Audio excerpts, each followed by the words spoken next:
Well, welcome back, everybody. This is Kevin with Everglades Canine Academy, and I'm here training with Enzo and Kingston, the two wire hair pointing Griffons. Both of them are uh, brothers from another mother. Kingston's older, Enzo's younger, but they both live under the same roof. And if you've been following along with their progress, one of the big things we've been training is Enzo jumping up into the trunk of the car. All right, so when I first started working with him, Enzo was pretty scared of the car. When the trunk would open, he would kind of tuck his tail. He would kind of run away a little bit. He wouldn't jump up in the car. And so, we've had some good sessions over this couple weeks of him building confidence with it, jumping up in the car, whatnot, all of that good stuff. And today is their last full day of boarding. So, we were using a couple different cars. I have a little bit different of a setup for them. It's one thing if they can do it in my Jeep.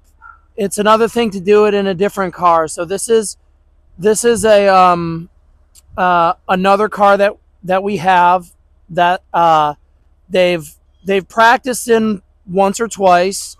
But what I've done is the SUV that they have to jump up in is a larger SUV, and it's higher than my Jeep and the CRV that we have. So what I've done is I've parked this midsize SUV up onto the concrete of my driveway, and then there's a slope on the gravel. So it's actually a pretty substantial jump. If you look, it's like just below my waist, above my knee, kind of where my thigh is. And I also have the car running, which also makes it different because the car is generating noise. Okay, so I have basically I have Kingston free roaming, and I have Enzo on a leash here. Another thing we've been working on is opening the trunk and not having the dogs jump out of the trunk. Okay, so I have the SUV on, and I have the air conditioning blasting because they're pretty good at holding it when I put them in there and I keep the door open. But what I'm going to do today is I'm going to put them in the SUV, and then I'm going to shut the trunk door. All right, I'm going to shut the trunk door, and I'm going to leave them in there for like 30 seconds. The AC's running. It is hot out here in Florida. The AC's running, so they should be fine. And I think leaving them in there for a minute will give them the anticipation to want to jump out. Okay, and we're going to try to work with the trunk door. It gets really difficult because the way trunk doors open is this one opens from the bottom, similar to the owner's SUV, and they like to stick their nose out. So we're going to have to kind of problem solve, and whether we don't open the trunk right away, or I may use some verbal non-reinforcement markers to get them to stay. I might use my body. All of these things that I'm going to do is going to just to try to get them to keep them. So the first thing is getting Enzo in the trunk. We know Kingston will hop up no problem. Okay. All right. Kingston, go ahead. Enzo, good boys. Good boys. So let's shut the trunk now. We're going to fully shut it. All right.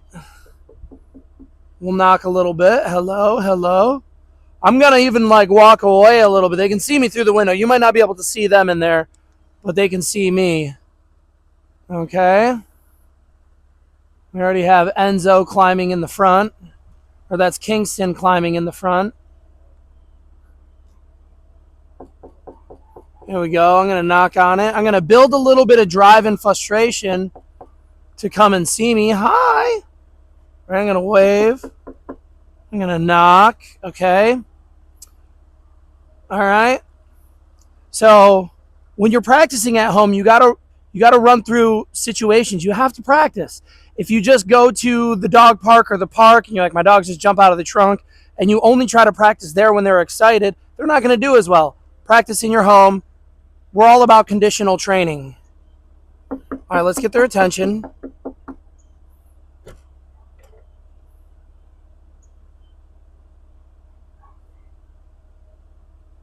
Okay, so they are looking down to try to jump out. Let's see. Good. No. Back up. There we go. Good boys. Nope. Kingston, back up. Good boy. All right, so he's holding it pretty well. You can obviously see Kingston is really excited. All right, look at Enzo being a good boy. Hey.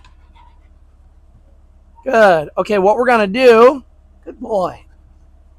What we're going to do is we're going to shut it again. All right. Okay. Here we go. So we're going to shut it again, and we're going to open it again. Good dogs. No. So I don't like Kingston coming to the bumper.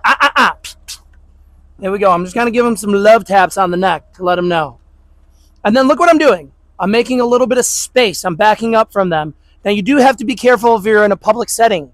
Okay, if you're in a public setting in a busy parking lot, you really got to have confidence to do this. Like right now, I'm in my fenced-in yard. It's fine.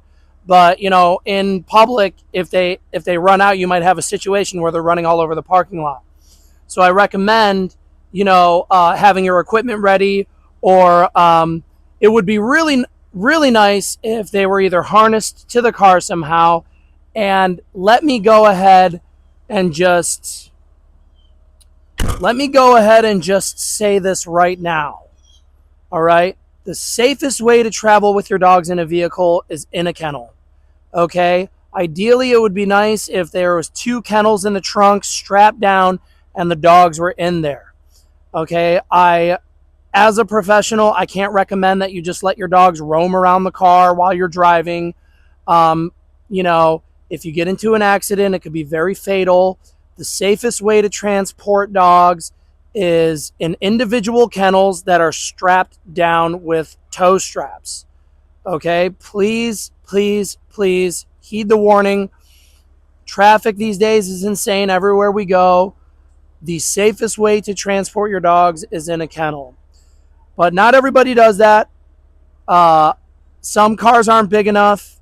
If anything, you should have like a seatbelt with a harness, not around the neck, but this is when I use a harness, seatbelted to a harness.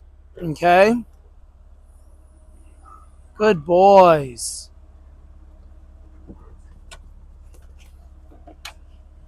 There we go. Kingston's learning really well. See, he's backing up from the bumper. I don't like when he brings his paws to the bumper. Good. Okay, let's relieve them. Yes! There we go.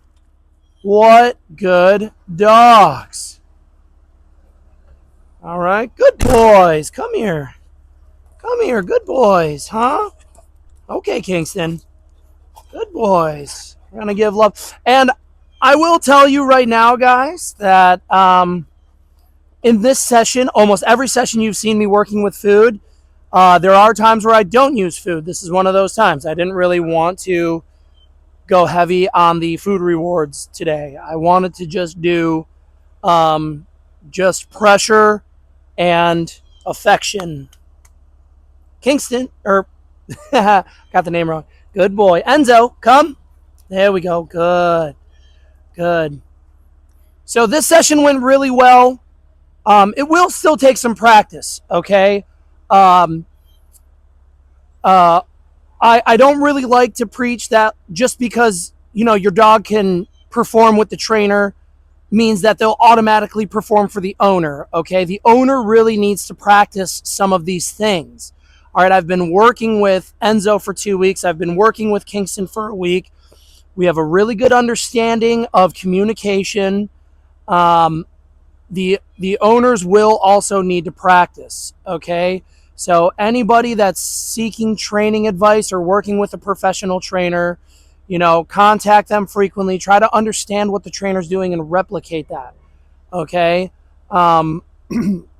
Because it all just comes down to clear communication at the end of the day. All right.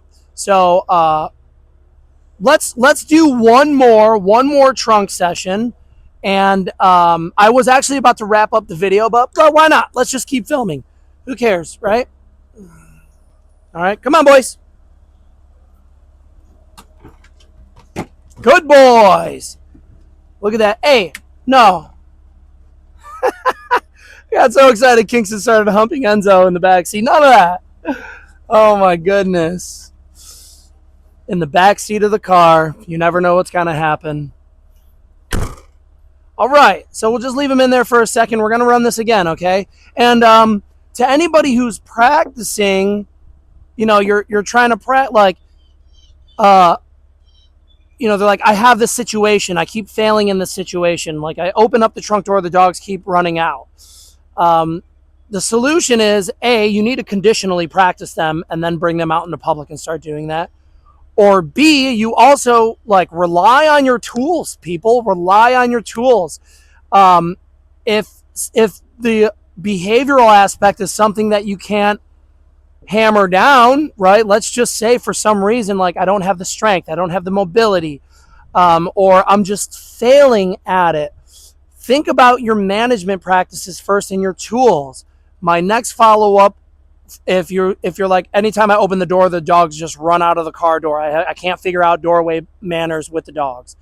The next thing to do is, okay, well, maybe we should establish using kennels in the truck. All right. Containment is the way to go, because at the end of the day, you just can't have your dogs running out in the middle of a parking lot. All right. Good boys. All right. So clearly we're having a little bit of success right here. It looks like the dogs are minding the doorway manners, the boundaries. Let's give them a little test and back up. Let's move around. All right. Let's turn our backs and move. Good boys. Good boys. All right. The most important thing when they're holding it really well is having a good release.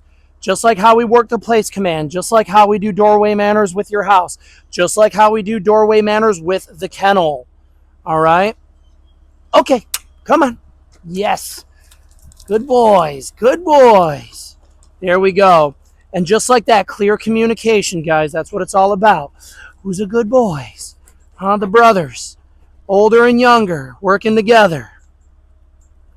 All right, with that, I'm going to go ahead and end the video. Now they're just jumping in for fun. Oh, who's a good boys, huh? Look at you. Look at you. Oh, my God, so slobbery. They're so happy. Get back. If you're going to jump in, you got to stay in. With that, we're going to end the video there, guys. Thanks for tuning in. This is their last day of boarding. Just a big round of applause. Very proud of what Enzo has quickly done in 2 weeks and what Kingston has done in 1 week. Okay, now we need to take this information and translate it to the owners. All right, and the owners need to keep up with consistency, and or else they will see regression.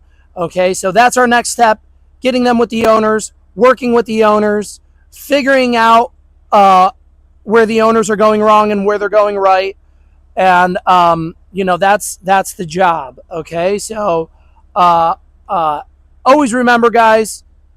Happy training. Keep up the good work. And we'll see you on the next session. Let's go, boys. Come on.